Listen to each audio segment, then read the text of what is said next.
L'armée aujourd'hui, quand on voit l'armée du Côte d'Ivoire défiler, voilà, on est fiers. Et déjà, quand tu te promènes à Abidjan, je te dis, moi, la dernière fois, avant le 6, la fête de la victoire à Bobo, parce que moi, je suis à Bobo. Donc, j'étais là, la fête était samedi. Le jeudi, voilà, il y a vu une voiture du Bri Nord, le Bri Nord, la brigade rapide d'intervention, la Bri Nord. Et quand il a vu le véhicule, il dit, mais attends, sur les réseaux, ça, il dit, le véhicule est tellement joli, on dirait bleu blanc.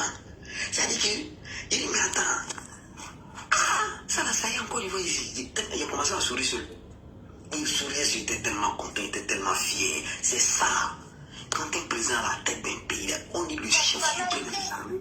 Tu dois être en mesure de ton armée. Tu dois être en mesure de détruire ton armée des équipements de pointe. Tu ne peux pas être là tout le temps amener les gens en bateau. Et aujourd'hui, ça te rattrape, tu dis que non, que les gens, ils ont enlevé de force, que c'est l'armée française. Mais les gars, ils avaient raison de ne même pas avoir peur de toi. Parce qu'ils n'étaient pas armés. Franchement. Les gendarmes même qui doivent nous protéger doivent avoir peut-être un marteau avec truc dans le brigade. Non, c'est pas vrai. Moi, je vais m'arrêter là. Franchement. Eh non, Babou, non, Babou, fourrier, mais Wallahi, Babou. Eh non, Babou, Ama, il a failli, man. Eh, t'es là. Non, Tchéni, t'es mort. Déjà, il n'y avait rien même. Ah! Isma, bonsoir. Comment tu vas? Isma, tu es là? Isma, si c'est pour monter et puis ne rien dire, c'est pas la peine de monter, les gars. Hein? Isma, il n'est pas là. Mais son micro est ouvert. Bon, on va aller avec, je ne sais pas si c'est le républicain. République de quoi? Solko est là. Il a dit Solko. Ouais, Solko, lui, je ne sais pas s'il est prêt. Quand il est prêt, il me fait signe. Bonsoir, monsieur Ladji. Bonsoir à tous les panélistes. Bonsoir. Ladji, bon, moi, à chaque fois, je suis des lives. Bon, vraiment, moi, je suis monté aujourd'hui concernant le cas des gendarmes. Bon, moi, en vrai, moi, je suis un gendarme. Le côté où j'ai appris que non, au temps de Gbagbo, il y avait des brigades où il y avait seulement que 2 armes ou 3 armes. Bon, prenons le cas de l'escadron comme cela. Quand on crée une nouvelle escadron comme cela, comme ça, dans l'escadron comme ça, il peut contenir au moins 200 gendarmes. Ou bien, souvent, on peut contenir jusqu'à 300 gendarmes. Regarde, prenons le cas le camp commando d'Abobo comme ça.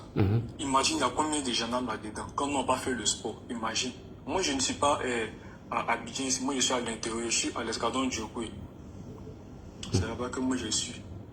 Prenons le cas sur c'est la défense secrète.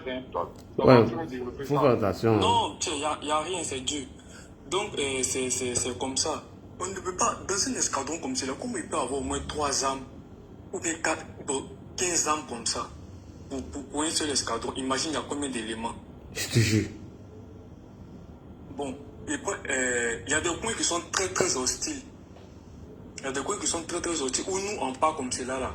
Hein, où nous-mêmes, on part comme cela. Il n'y a pas... c'est-à-dire, bon, souvent comme cela, là. Souvent comme cela, on peut sortir, il y a le coupé on peut sortir sur le coupé de route comme ça. Imagine si on était à lui son teint, coupé de route. On peut sortir sur le coupé de route comme ça. Imagine.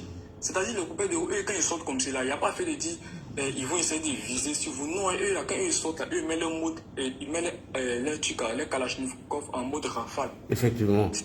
Et Oui, puis, si vous, ça t'a eu, et puis vous prenez dans l'embuscade, hein, souvent même. Mais si, oui, si ça t'a eu, là, tu es parti. Mais autant de Prado, actuellement, sincèrement, moi, je ne vais pas garder son nom. Tout le monde l'a dit, il y a eu 2 juillet. Il y a les armes que nous, là, hein, depuis moi ici, je n'ai jamais vu, qui sont dans notre escadron. C'est ça. Le chus, une Ouais. C'est pas pour ne rien que les Burkinabés nous disent que non, on va faire tout, on appelle ça comme tout ce qu'on a là, c'est loué. Ils n'ont jamais vu, c'est pas de leur faute. Wow. Et puis ce que même, dans le temps d'indépendance, mais ce que nous-mêmes on voit là, à la télé, là, mais c'est même pas échantillon petit, même, c'est même pas échantillon. C'est-à-dire, je sais pas comment, c'est le logo même vous voyez là, c'est le logo vous voyez à la télé passer là. Ce sont des logos. Ouais. C'est-à-dire, c'est même pas armement encore même qu'elle a là, mais ce sont les logos. Hein? Ce que vous voyez passer à la télé, ce sont les décorations qui... Oui, ce sont les c'est que si Didi la sort, on est foutu. C'est ce qui s'est dit. Ce sont les décorations qui en place souvent dans les camps, quand les gens ils viennent et quand les gens ils viennent passent. Ah, c'est joli, c'est ça, on vous montre à la télé. C'est-à-dire, si vous prenez un jour, vous consacrez peut-être 1 heure comme cela, vous rentrez peut-être dans chaque camp comme ça, souvent à Agban comme ça, vous rentrez, vous partez visiter les blindés. Toi, mais tu as arrêté, tu as te demandé si toi, mais tu es en Côte d'Ivoire ou bien tu es en France. Je suis ce qui cherche. Waouh, waouh. Merci au Prado et le ministre de la Défense. Ouais. Pendant là, je suis moi-même, je suis ce qui cherche. Ici, gendarme, mais là, moi, il m'a fait une mission avec les militaires. Mais quand il voit l'habillement des militaires, moi, je me sens plus en sécurité du tout. Je suis ce qui cherche. Wow. Je suis sur le dossier de maman, voilà, billet. Waouh, waouh, waouh. C'est sans d'une armée républicaine. Alors, ça, le président, on a qu'à le respecter, on a qu'à le respecter, mais voilà, billet. C'est-à-dire lui-même, c'est-à-dire c'est Dieu même qui l'a pris, et puis c'est Dieu même qui l'a pris pour nous envoyer, quoi. Ouais, ouais. Les gens sont à Abidjan ici, tout là, les gens sont à Abidjan ici. Ce qui se passe à la frontière, les gens ne savent pas. Par exemple, laquelle les opposants sont en train de crier. S'ils ont les parents qui sont vers la frontière, ils n'ont qu'à les appeler pour les demander Côte d'Ivoire, c'est comment. Ils savent combien d'attaques nous on déjoue à chaque fois. Moi, il y a bien fait tel le nombre ici. Ouais, faut tel le nombre. Faut pas tout donner. Faut pas tout donner. Non, il faut pas tout donner. Si on parle de ça, là, si on parle de ça ici, peut-être qu'il y a certaines personnes, il y a certains opposants mais qui sont avec, je ne sais pas, de l'eau camp là-bas, qui peut pour qui y ait la guerre, ils ne connaissent pas, je sais qui c'est, ils n'ont jamais attrapé un. Les enfants qui sont en train de crier, les enfants de 25 ans qui sont en train de crier, non, c'est rentré et sorti ici, ils ne connaissent pas. En tout cas, ils ne connaissent pas. Ils n'ont qu'à attraper une seule personne seulement pour lui donner, mais puis il n'a qu'à tirer. Le bruit que lui-même va entendre avec lui, je sais que c'est peut-être qu'il va passer toute une journée en train de crier, il va avoir la guerre dans Côte d'Ivoire. Nous, on sait ce qu'on vit. Quand on voit certaines personnes sortir, les bûcheries balus comme c'est en train de sortir pour venir dire attaquez-vous aux parents des gendarmes, attaquez-vous. Vraiment, ça, je ne sais pas. Tu sais que quand tu suis une formation comme cela, la discipline en inculque en toi. Et puis la maîtrise de soi aussi. Oui. Nous, on voit, mais quand on voit, c'est-à-dire c'est tellement déplorable. Nous, c'est les enfants de certaines personnes aussi. Effectivement. Nos parents prient pour nous. Quand on sort comme cela, à peine ta maman va dormir. Mais certaines personnes prient Dieu pour qu'il y ait le massacre en Côte d'Ivoire. Mais jusqu'à ce que Dieu me va nous rappeler à lui. Ça n'a jamais arrivé dans Côte d'Ivoire. Ça n'a jamais arrivé. Plus grand jamais. Plus jamais, plus jamais, plus jamais. Tout ce qu'on peut faire, c'est de prier. Pour que si, c'est de prier, non, que Allah subhanahu wa ta'ala donne l'envie à Alassane, quoi. C'est-à-dire, depuis ce monsieur même est venu, la vie même des fonctionnaires même a déjà changé. Oui. Nous, on a remarqué ça. La vie des fonctionnaires a changé. Vraiment, merci frère, faut pas tout dire. Je comprends pourquoi les dessins animés sont en train de crier là-bas. Ce n'était pas des bons gendarmes, des raquetteurs sur la route. Ils avaient rien, ils étaient en difficulté. Les gendarmes me partaient prendre les 1000 francs et nous. Hein? Tiens, les gars n'ont rien. Et puis toi, tu vas aller faire. C'est-à-dire, à un moment donné, Dieu a voulu punir la Côte d'Ivoire. Et il nous a envoyé Laurent Koudou Gbagbo. Pour ne pas dire Laurent Gbagbo Silla. Ça, c'était une punition terrible pour le peuple de Côte d'Ivoire. Il nous a envoyé Laurent Gbagbo et on a vu ce que ça nous a coûté. La Côte d'Ivoire n'était même pas respectée par les pays tiers. Au temps de Laurent Gbagbo, la Côte d'Ivoire qui est réputée être un pays producteur de cacao et de café. Je pense qu'au temps de Laurent Gbagbo, le Burkina même était sur le point de nous dépasser. Franchement. Sur le plan militaire, c'est lui qui allait sur Africa 24. Ici, il y a une bonne mémoire pour dire que non, la Côte d'Ivoire qui est la première puissance de l'UEMOA n'a pas une armée. Lui-même, il a dit qu'il n'a pas une armée digne de ce nom. Sur Africa 24. Donc, c'est pour dire, un moment donné de notre histoire, Dieu a voulu nous punir. À cause de notre ingratitude. Quand il dit notre, il parle du peuple de Côte d'Ivoire, certains peuples de Côte d'Ivoire qui en tout cas, n'ont pas été reconnaissants envers le président Félix Houphouët-Boigny. Et Dieu nous a punis en nous envoyant Laurent Gbagbo. Et c'était une punition. Avec toutes ces interventions, tous ces témoignages des généraux à l'encontre de leur commandant en chef, vraiment la Côte d'Ivoire était mal barrée. On était vraiment mal barré. Une petite attaque, c'était fini. Vraiment, Dieu merci que les gens, le nord de la Côte d'Ivoire faisait peur. Voilà pourquoi ils n'ont pas osé. Sinon, si nous attaquaient, ce n'était pas bon. Deuxième chose, normalement, on doit poursuivre encore Laurent Gbagbo. Parce que pour la responsabilité de chef, pour tous les enfants qu'il a envoyés à l'abattoir, là, on doit le poursuivre tout ça. Les petits gendarmes qui sont tombés, qui n'avaient pas d'armes, qui devraient coûte que coûte protéger l'État de Côte d'Ivoire, sont tombés par l'incompétence d'un homme qu'on appelle Laurent Sila Gbagbo. Parce que ce monsieur n'a pas été en mesure d'armer ces gendarmes républicains-là qui devraient protéger l'État de Côte d'Ivoire, y compris moi, y compris Ladji, y compris Prado, parce que nous sommes tous des Ivoiriens. Même si on n'était pas d'accord avec Laurent Gbagbo, mais c'est celui qui devrait nous protéger, mais il n'a pas su le faire. Nous devrons d'abord, on laisse même ce qui s'est passé après les élections, on doit le poursuivre pour ça. Parce que c'est que le général, c'est comme le général Apollo sort aujourd'hui pour dire non, les gendarmes de Côte d'Ivoire n'ont pas d'armes. On va commencer à accuser le président Ouattara pour dire non, le président Ouattara n'achète pas d'armes pour... Parce que c'est lui le commandant supérieur de la gendarmerie. Oui. Donc quand le général Kassaladé personnellement vient dire ce genre de trucs, et puis en présence de Laurent Gbagbo, c'est des trucs qui sont très graves. Maintenant, l'autre chose, c'est pourquoi avant toute chose, il faut te former. Laurent Gbagbo ne pensait pas prendre le pouvoir. Donc, la gestion étatique, là, c'est quelque chose qu'il ne maîtrise pas. Ouais. Il ne connaît pas comment est-ce que la sécurité fonctionne. Il ne connaît pas comment est-ce qu'un État doit fonctionner pour faire vivre la caisse de l'État. Il ne connaît pas l'économie, il ne connaît pas l'agriculture, il ne connaît pas la sécurité, il ne maîtrise rien.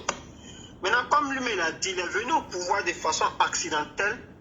Donc, il a voulu gérer les choses sur l'État. Pourtant, la gestion de l'État ne se gère pas sur l'État. Ça s'apprend. Le président Ouattara a pris. Et si on se rappelle bien, lors d'une interview du président Ouattara, où il disait que lui, il avait à dire à Félix Houphouët-Boigny que faut faire de telle sorte que le FPI puisse rejoindre le gouvernement parce qu'on ne sait jamais, un jour, ils pourront prendre le pouvoir. Que non, ceux-là sont violents. C'est ce que le président Félix Houphouët-Boigny dit, que non, sont violents, ils ne prendront pas le pouvoir. Et de façon accidentelle, de façon calamiteuse, ils ont pris le pouvoir. On a vu ce que ça nous a coûté. Donc c'est pour dire, le FPI de Laurent Gbagbo, quand ce parti-là est venu au pouvoir, il n'avait aucune notion de la gestion de l'État. Donc, même étant au pouvoir, il se croyait toujours dans l'opposition, chef de file, l'opposition. C'est pourquoi quand un opposant fait un truc, il sort, il vient répondre. Quand un opposant dit un truc, il sort, il vient répondre. Combien de fois vous avez vu le président Ouattara sortir répondre à ses opposants? Combien de fois? Qui peut me dire ici que le président Ouattara est sorti un jour répondre à un seul de ses opposants?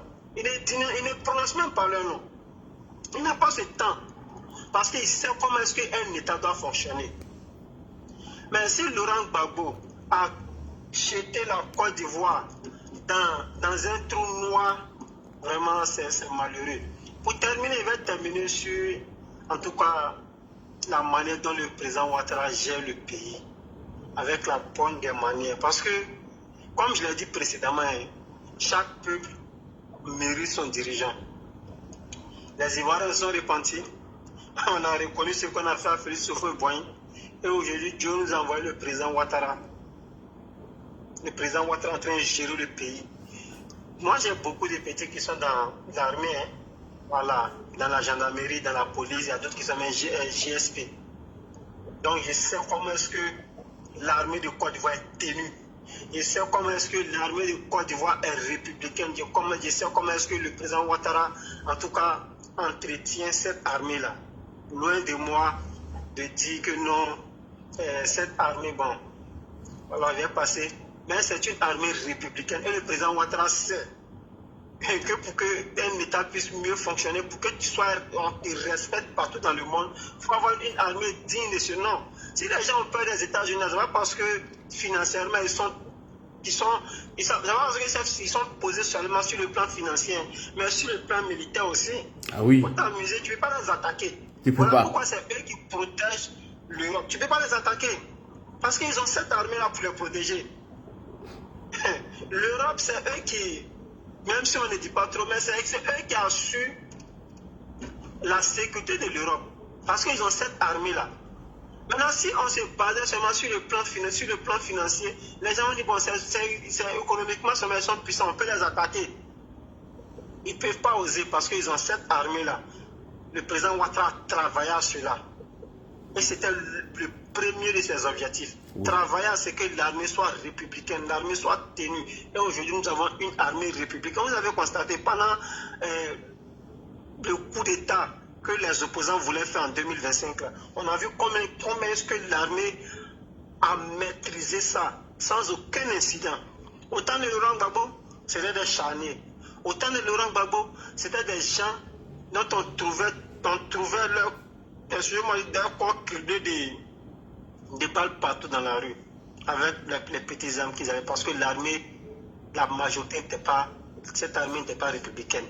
Donc on remercie le président Ouattara et on dit que Laurent Gbagbo a été une punition pour la Côte d'Ivoire et son parti ne viendra pas, en tout cas pour les 1000 années à venir, ne viendra pas au pouvoir. Tant qu'ils ne font pas ce qu'on appelle la politique, tant qu'ils ne font pas, ou bien ils ne vont pas apprendre la gestion étatique, ils ne viendront pas au pouvoir parce que la Côte d'Ivoire a changé. Le président Ouattara a changé la mentalité des Ivoiriens. On ne votera pas quelqu'un qui n'a pas un plan pour nous, c'est-à-dire qui n'a pas un projet sur le plan sécuritaire, sur le plan économique, sur le plan alimentaire, sur le plan agriculturel, je vais dire ça comme ça, sur le plan de l'agriculture, je vais dire. Mais qui va venir nous parler de non, on doit se détacher de l'Occident, faire ça. Non. Le président Ouattara a changé de mentalité. Donc tant qu'ils n'ont pas changé ce discours-là, ce discours caduque, ce discours dépassé-là, ils ne viendront pas au pouvoir. Ils ne vont même pas s'approcher de la porte du pouvoir. Pas du tout.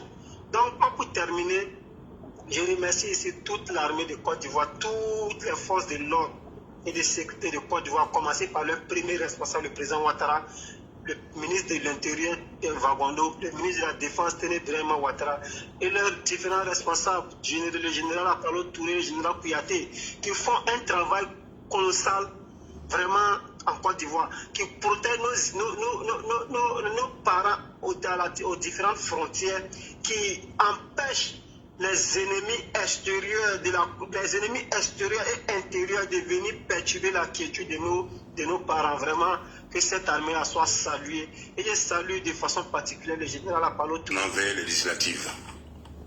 Mais avant les législatives, il ne faudra pas qu'on soit, soit pris par l'émotion ou encore par la joie éternelle. Il faut qu'on reste vigilant parce que aujourd'hui, l'opposition a trouvé un nouveau slogan, c'est de parler de la réconciliation. Ils veulent imposer la réconciliation afin que le gouvernement ou le président de la République laisse passer les actes qu'ils ont pu poser lors de cette campagne post-électorale et pendant justement de cette campagne préélectorale et pendant les élections. On ne peut pas tolérer qu'au nom d'une quelconque réconciliation, que les gens qui ont poussé à l'assassinat du gendarme à Azopé, qui ont barré des voies principales sur la nationale Yamoussoukro, qui ont pillé des commerces dans les quartiers, qui ont incendié la commission électorale de Yamoussoukro, qui ont été à la base des violences à Nayo, qui ont tenté d'incendier la chambre de transfert de gaz Foxtrot à Jacquesville, qui ont incendié 5 camions remorques entre Dabou et Grand Laou, des gens qui ont brûlé 13 bus à Koumassi, des gens qui ont appelé au pillage des magasins à Yamoussoukro. On ne peut pas, au nom d'une quelconque réconciliation aujourd'hui, permettre que ces gens-là s'en sortent. Le jeune homme qui a perdu la vie à Beauville, il avait une famille et il avait des enfants. Si ces gens-là, ils réussissaient à s'attaquer à la chambre de transfert de gaz de Jacquesville, aujourd'hui encore, nous serons en train de compter peut-être les dégâts. N'oublions pas qu'ils ont réussi à incendier 5 camions citernes remorques en Dabou et Grand Laou, sans oublier les bus incendiés à Koumassi. Donc nous ne voulons plus d'une réconciliation où on va accorder l'impunité aux incendiaires, aux pyromanes, aux casseurs. Cette législative arrive, même après législative, il faut que le gouvernement reste ferme. Il faut que le gouvernement reste ferme afin que les personnes comme Pucherik Baye, comme Tidiane Thiam, tous ceux qui n'ont pas encore été pris, comme Boga Sako, qui sont encore hors du pays, qui ont appelé à l'insurrection, à la déstabilisation, voilà que tous ceux-là, aujourd'hui, ils puissent payer. Si vous voyez aujourd'hui que le Rwanda de Kagame est en paix, c'est parce que Kagame, à un moment donné, a su être intransigeant vis-à-vis des génocidaires Hutus. Nous, en Côte d'Ivoire, on a des génocidaires Gore, qui étaient appelés FPI. Si nous ne sommes pas intransigeants aujourd'hui, l'héritage que nous allons laisser à nos enfants et petits-enfants sera encore l'impunité, le cycle de l'impunité. Donc aujourd'hui, il ne faudra pas transiger avec ça, il faut être vigilant, mais il faut que la justice elle frappe dur et elle frappe fort afin que nous soyons, pour les années à venir, à l'abri des personnes qui, derrière des téléphones, vont appeler à la guerre civile. Le président, en 4e point, a fait un discours sur lequel je vais revenir, si tu me permets. Oui, vas-y. Il a remercié tout le monde. Il a exprimé donc sa profonde gratitude à chacun et à chacun de nous. Et il a précisé que les Ivoiriens ont exprimé leur choix souverain à la paix, à la démocratie et à la stabilité. Il a insisté sur les enjeux de la sous-région qui présentent beaucoup de défis. Des défis les plus complexes et les plus exigeants. En 5e point, il a évoqué le fait que le président de tous les Ivoiriens au service exclusif de l'intérêt général. En 6e point, il a rendu hommage à Féfal, Félix Houphouët-Boigny, pour sa sagesse, son humanisme qui continue de guider la vision éclairée du développement. Il a ensuite rendu hommage à son épouse, et je profite pour souhaiter un joyeux anniversaire à notre Fanagbe, à la première dame aujourd'hui. Le président lui a rendu hommage lors de son discours du 8 décembre 2025. Hommage à Dominique pour son soutien constant et pour son soutien aux femmes, aux enfants et aux personnes les plus vulnérables. Il a remercié enfin la direction du RAGP, les militants, les bénévoles et les cadres. Et il a précisé que cette victoire, c'est la victoire de tout ce beau monde-là. Justement, aux personnes qui croient dans le travail, la rigueur et la foi. Il a précisé que depuis 2011, la Côte d'Ivoire a profondément changé.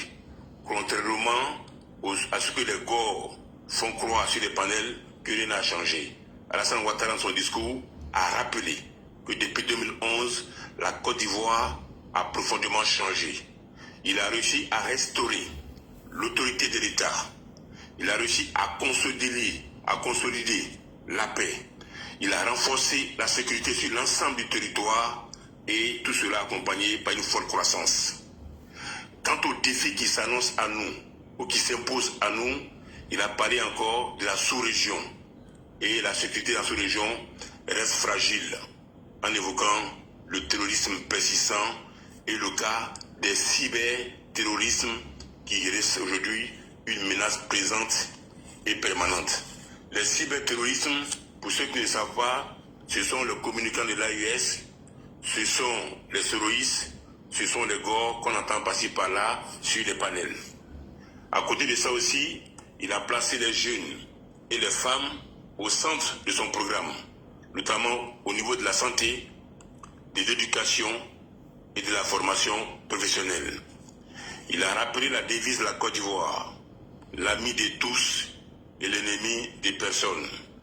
dans un monde, il précise, de plus en plus complexe et géostratégique, où les intérêts de plus en plus sont marqués, la Côte d'Ivoire reste l'ami de tous et l'ennemi de personne. Il va plus loin, le président Alassane Ouattara, pour nous dire qu'il va poursuivre la construction d'une grande Côte d'Ivoire, audacieuse, avec une industrie plus performante, une agriculture moderne, souveraine, une transformation locale de nos produits et un secteur privé plus conquérant. Et ensuite, il va finir son discours parce que j'ai noté le mandat de la transmission générationnelle. Mais il a été clair, il a été précis. Il dit ce mandat sera celui de la transmission générationnelle. Et il dit, Alassane Ouattara, notre devoir est de finaliser la préparation, la formation et l'élévation d'une élite intègre, compétente et profondément attachée à l'intérêt général. Je crois que la phrase, il faut qu'elle soit complète, puisque j'ai cru lire par-ci par-là que le mandat sera celui de la génération, de la transmission générationnelle. Mais la phrase continue. Elle continue pour dire que la transmission générationnelle, c'est notre devoir de finaliser la préparation, la formation et l'élévation d'une élite intègre, compétente et profondément attachée à l'intérêt général. Ce qui veut dire que désormais, les cadres intègres, compétents et qui sont attachés à l'intérêt général peuvent considérer qu'ils feront partie de cette transmission générationnelle.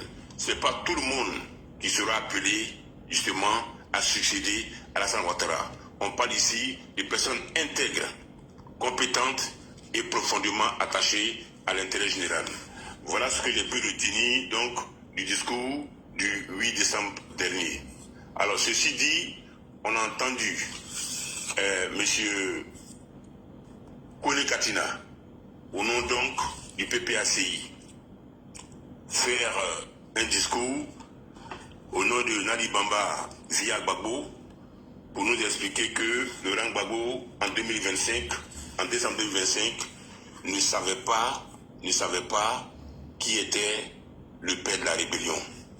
Alors, nous ne sommes pas pour faire d'histoire, mais nous pouvons lui rappeler l'histoire.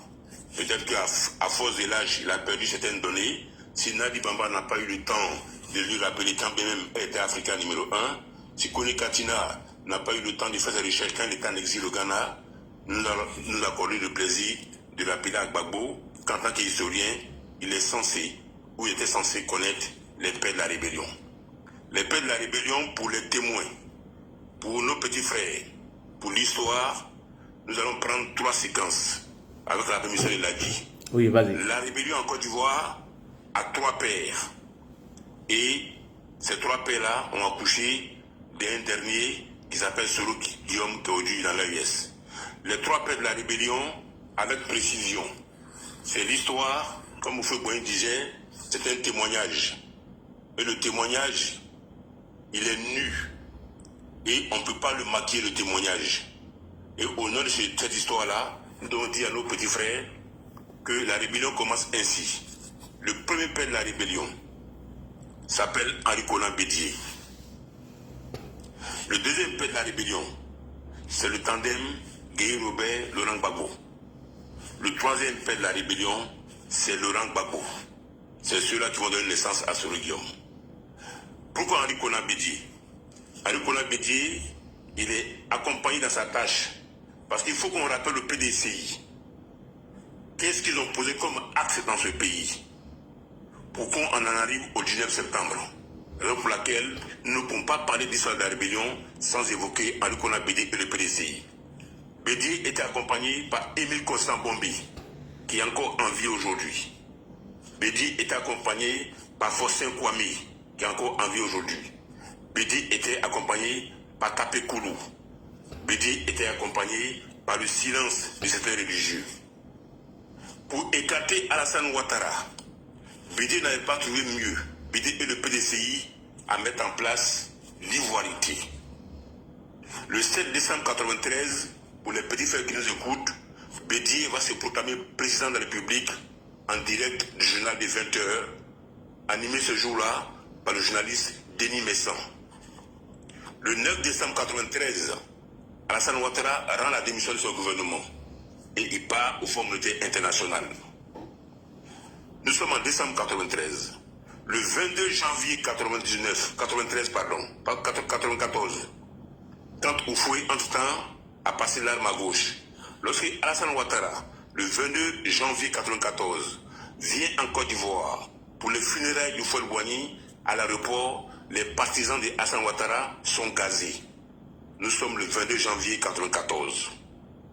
Le 8 décembre de la même année, l'Assemblée nationale, dominée par le PDCI de Bédié, va voter un code électoral. Et à l'époque, Laurent Gbagbo, Denis Kobina vont juger le code électoral liberticide, raciste, xénophobe et dangereux. Mais cela ne va pas empêcher le PDCI, justement, de voter ce nouveau code électoral. Il va s'en suivre alors un enchaînement, ou du moins un acharnement contre Alassane Ouattara, dû par la justice. Ils vont s'acharner sur Alassane. Ils vont s'acharner sur lui, ils ne vont pas lui faire cadeau. Lorsque le 1er août 1999, il accepte la présence du RDR, alors les choses vont aller très très vite. Très très vite. Le 22 septembre déjà, Ado est accusé de faux et usage de faux. Le 22 septembre 1999. Le 6 octobre 1999, son certificat de nationalité est annulé par la justice ivoirienne. Voilà comment ils ont commencé à mettre les graines de la rébellion. Le 8 décembre, un mandat d'arrêt est lancé contre Alassane Ouattara. Et il faut préciser qu'à propos de l'ivoirité, même la France, les États-Unis s'inquiétaient de l'ivoirité. La France disait que le débat ne grandit pas ceux qui l'ont mis sur la place publique. Les États-Unis se disaient préoccupés par l'ivoirité. Le Royaume-Uni se disait que c'est un événement regrettable. Lorsque le mandat d'arrêt est lancé contre Alassane Ouattara, Oumar Bongo, alors président du Gabon, prend la décision de venir en Côte d'Ivoire pour être le médiateur entre Alassane Ouattara et Kona Bédié. À l'époque, Fraternité Matin va sortir un article dans lequel ils vont insulter copieusement Bongo en demandant à Bongo de se mêler de ses affaires. Bongo va annuler sa visite en Côte d'Ivoire. Et c'est comme ça que Alassane Ouattara, l'ivoirité va s'étendre à une partie des Ivoiriens. Ce seront donc les tracasseries envers les nordistes. Bédié ne va pas hésiter à mettre des centaines de cadres du Nord à la porte, parce qu'ils sont soupçonnés d'être des gens d'Alassane. Il y aura des rafles aux faciès, des contrôles aux faciès. Il y aura même des contrôles de pièces d'identité devant les mosquées. Il y aura surtout ce que moi j'ai appelé le début de la profanation. Pendant 4 heures, Adja Nabitou Cissé va faire face à des policiers qui vont venir lui demander sur sa vie, sur le patriarche d'Alassane Ouattara, sur Alassane Ouattara pendant 4 heures. C'est-à-dire qu'au nom donc de l'ivoirité, ils vont épargner les Kofi, les Kwame, les Dibé, les Séri, et ils vont s'attaquer aux gens, au Touré, au Bamba, au Sila, au Fofana, au Lemassou, au nom de l'ivoirité. Devant les mosquées, on verra des contrôles. On va voir des rafles. Et ils vont même aller chez Adja Nabitou Cissé, lui demander pendant 4 heures. Pendant 4 heures, alors qu'elle a déjà 80 ans. Pendant 4 heures, ils vont l'exposer, ils vont la harceler des questions. Et c'est comme ça qu'on apprend que petit à petit, le 9 novembre la même année, pendant qu'ils disent tous les soirs sur le journal des 20h que Alassane n'est pas ivoirien, on attend le 9 novembre 1999 qu'un certain Vlé Dimitri a été envoyé au Burkina Faso pour aller trouver un certificat de nationalité à Alassane Ouattara. La campagne de dénigrement, en fait, qui a lieu tous les soirs, dans la presse écrite et à la télé, en fait, c'est pour cacher le soleil avec sa main. Puisqu'au même moment, ils disaient qu'Alassane n'est pas ivoirien, ils ont trouvé le moyen d'envoyer Vlé Dimitri au Burkina pour lui trouver des papiers ou encore un certificat de nationalité à Alassane Ouattara. Donc à partir de là, voici le père, le premier père de l'ivoirité. Puisque des gens qui vont dans les mosquées sont contrôlés. On se dit, mais pourquoi on ne va pas devant les églises pour contrôler? Pourquoi on ne contrôle pas les Kofi, les Kwame, les Yahoo, ainsi de suite?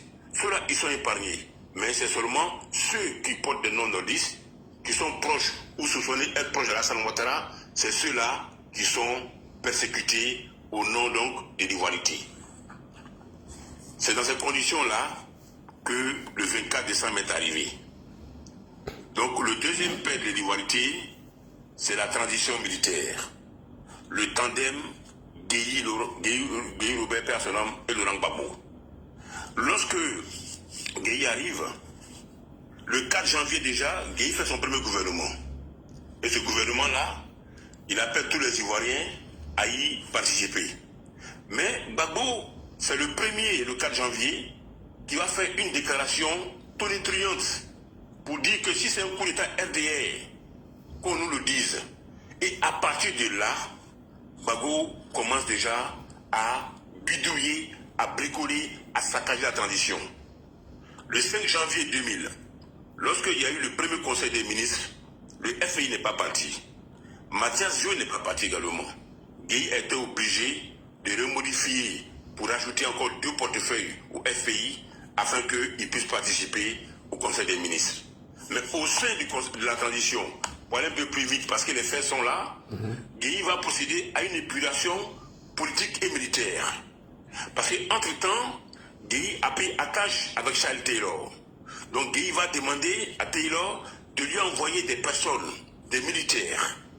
Et quand Taylor va envoyer ses militaires à Guéhi, Guéhi va maintenant essayer de neutraliser les éléments de IB, le major, et d'envoyer IB au Canada.